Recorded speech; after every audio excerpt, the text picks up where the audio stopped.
Hello, so here we are on the Vessel of Love, the 15th gate of extremes. Sorry I wasn't there all week. I had made my birthday party. So we're right back now where we're supposed to be. And here we go with the Vessel of Love. The 1 3. When the 15 are threes, they have a problem, and the problem is that they pull the wrong people into their auras.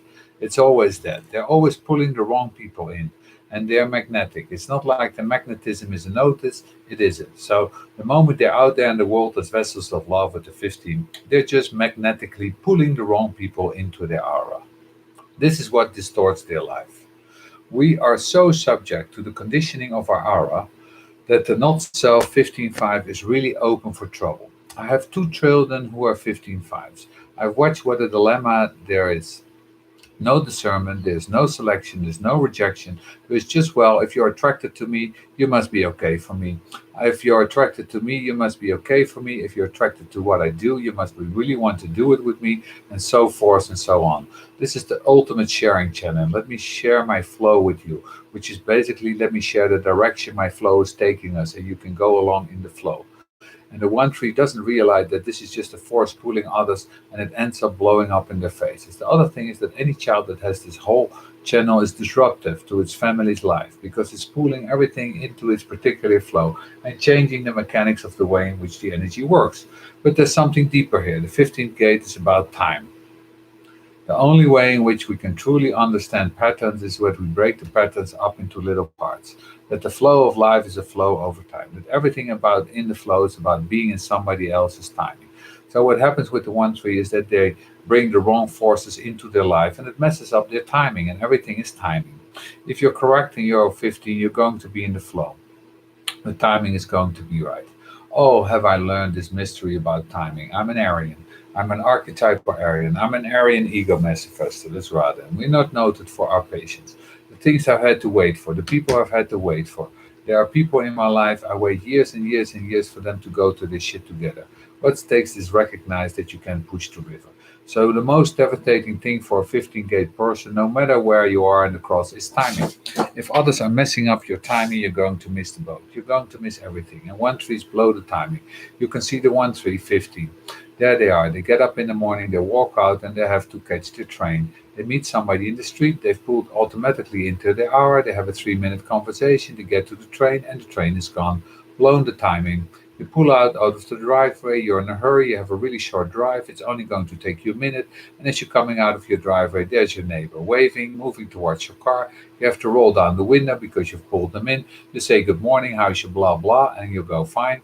And then you pull out and you're in a hurry, and a huge truck moving at 1 kilometer a day is in front of you, taking up the entire road. And no matter what you do, no matter how hard you honk, no matter what's going on, you're going to get there on time. Your timing has been messed up.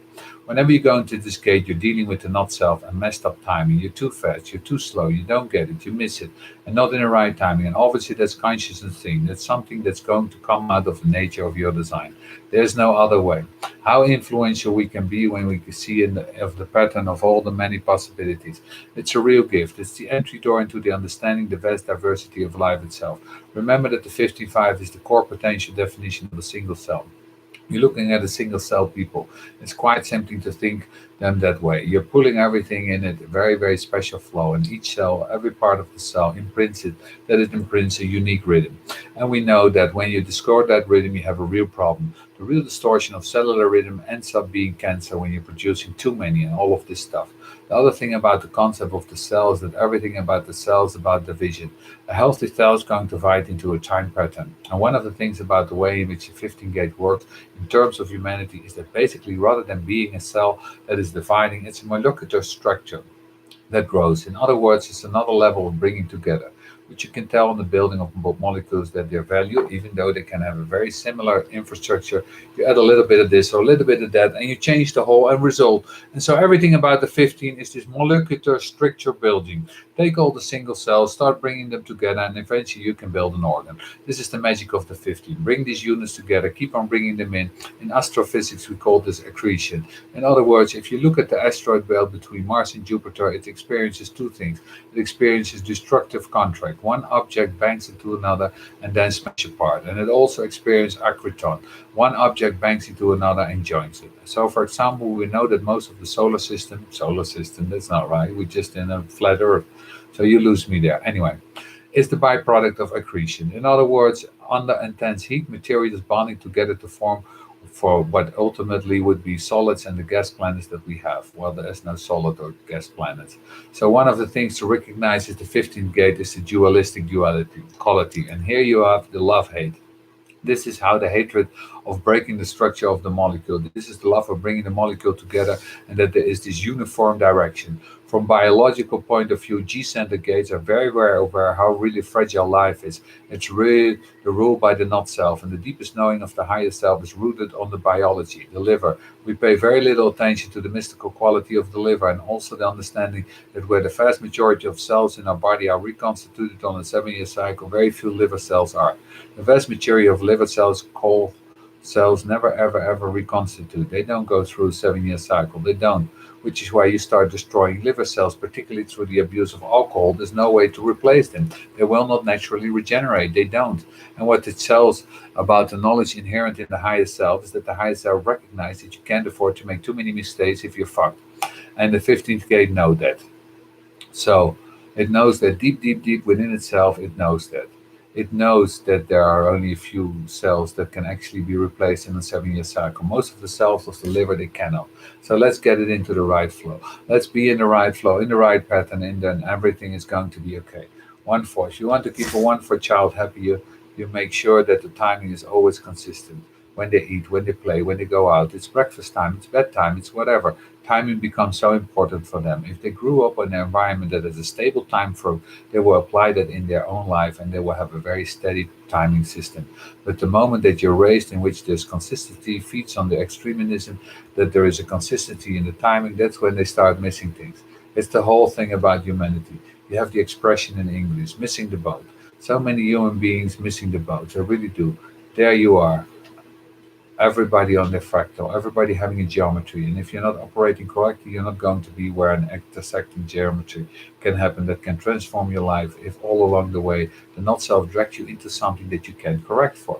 And nowhere else is the greater sensitivity than there. It's only when you can bring everyone into a structured timing that you can really have flow. How chaotic would it be if I said, I'm having a course today, come when you want, people struggling in, people going out, no flow, and my flow would constantly be broken by getting people up and moving and coming in and sitting down and saying, I missed something and sticking a microphone in my face.